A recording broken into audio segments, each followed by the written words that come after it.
ఇంటి రుచులు. నేను మీ స్మార్ట్ విజయ. ఈరోజు నేను దొండకాయ వెల్లుల్లి కారం అయితే చేసి చూపిస్తానండి. దొండకాయ వెల్లుల్లి కారానికి కావలసిన పదార్థాలు, తయారీ విధానం ఎలాగో చూద్దాము. ముందుగా దొండకాయలు తీసుకొని శుభ్రంగా కడిగిన తర్వాత ఈ విధంగా అయితే కట్ చేశానండి 4 ముక్కలుగా. వెల్లుల్లి కారం తయారు చేసుకోవడానికి అయితే ఒక వెల్లుల్లిపాయ, 1 స్పూన్ పచ్చిశనగపప్పు, ఒక 1/2 టీ స్పూన్ జీలకర్ర, 1 స్పూన్ ధనియాలు, కొద్దిగా పల్లీలు, 1/2 టీ స్పూన్ మెంతులు, ఒక 10 ఎండుమిర్చి తీసుకున్నానండి. ఇవి ఇప్పుడు మనం తీసుకున్న ఆయిల్ అయితే వేసి వేయించుకోవాలి. దొండకాయ వెల్లుల్లి కారం చేయడానికి ముందుగా స్టవ్ వెలిగించుకుని ఒక కడాయిని అయితే పెట్టేసుకున్నామండి. వెల్లుల్లి కాకుండా మిగతావన్నీ ఇలా వేసి వేయించేసుకోవాలండి.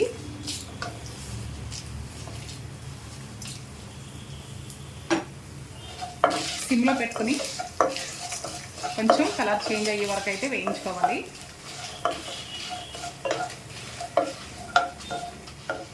ఇవి మనకి వేగిపోయాయండి. స్టవ్ ఆఫ్ చేసేసుకుని ప్లేట్లోకి అయితే తీసేసుకుందాము. ఇవి మనకి చల్లారేలోపు దొండకాయలను అయితే డీప్ ఫ్రై చేసేసుకుందామండి.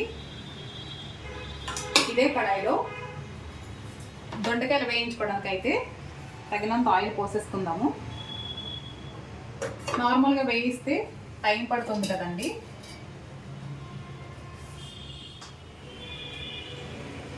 ఇప్పుడు దొండకాయలను అయితే వేసుకుందామండి. ఇలా వేయించుకోవడం వల్ల మనకి ఎక్కువ టైం పట్టకుండా ఉంటుంది.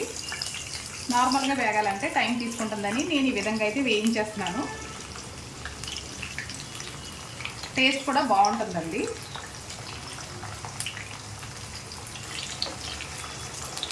ఇవి వేగడానికి మనకి ఒక 10 నిమిషాలు టైం అయితే పడుతుంది. మీడియం ఫ్లేమ్లో పెట్టి అయితే వేయించుకోవాలండి.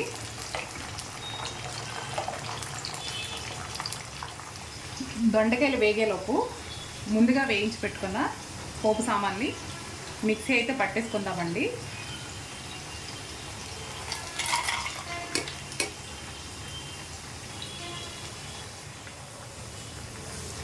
ఇందులోనే మనం వెల్లుల్లి రెబ్బలు కూడా వేసేసుకుందామండి. అలాగే రుచికి సరిపడా ఉప్పు,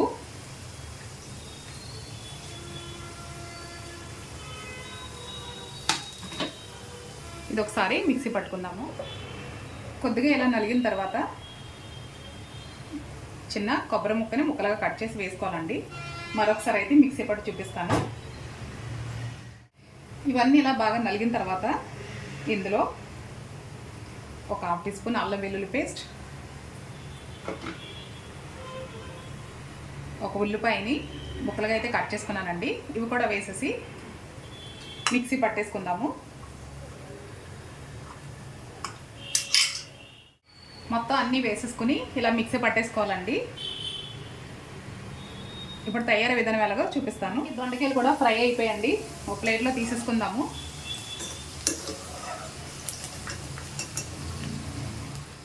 ఇప్పుడు మనం ఇదే ఆయిల్లో కొద్దిగా ఆవాలు,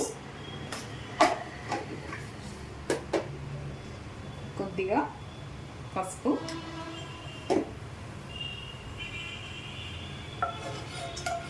కరివేపాకు ఉంటే వేసుకోండి. ఆవాలు కొద్దిగా ఇలా చిటపట్లాడిన తర్వాత మనం ముందుగా మిక్సీ పట్టుకున్న పేస్ట్ని అయితే వేసేసుకుందామండి.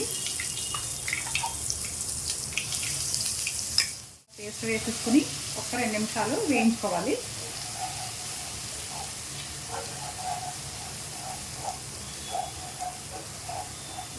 ఇప్పుడు ముందుగా మనం ఫ్రై చేసి పెట్టుకున్న దొండకాయలు కూడా వేసేసుకుందాము. ఇప్పుడు ఒకసారి బాగా ముక్కలకు పట్టేలాగా అయితే కలుపుకోవాలండి. నిమిషాలు వేగిన తర్వాత కొద్దిగా వాటర్ అయితే వేసుకుందాము.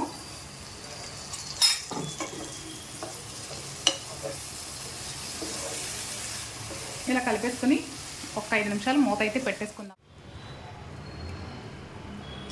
చూసారు కదా ఫ్రెండ్స్, దొండకాయ వెల్లుల్లి కారం అయితే రెడీ అయిపోయింది. స్టవ్ కూడా ఆఫ్ చేసేసాను. ఈ రెసిపీ మీకు కూడా నచ్చిందని అనుకుంటున్నాను. నచ్చితే తప్పకుండా ట్రై చేసేయండి. ట్రై చేసి ఎలా వచ్చిందో నాకు కామెంట్ చేసేయండి ఫ్రెండ్స్. నా ఛానల్ని ఫస్ట్ టైం చూసినట్లయితే సబ్స్క్రైబ్ చేసుకోండి. మరొక రెసిపీతో మళ్ళీ మేము ముందుకు వస్తాను. Thanks for watching. Bye friends.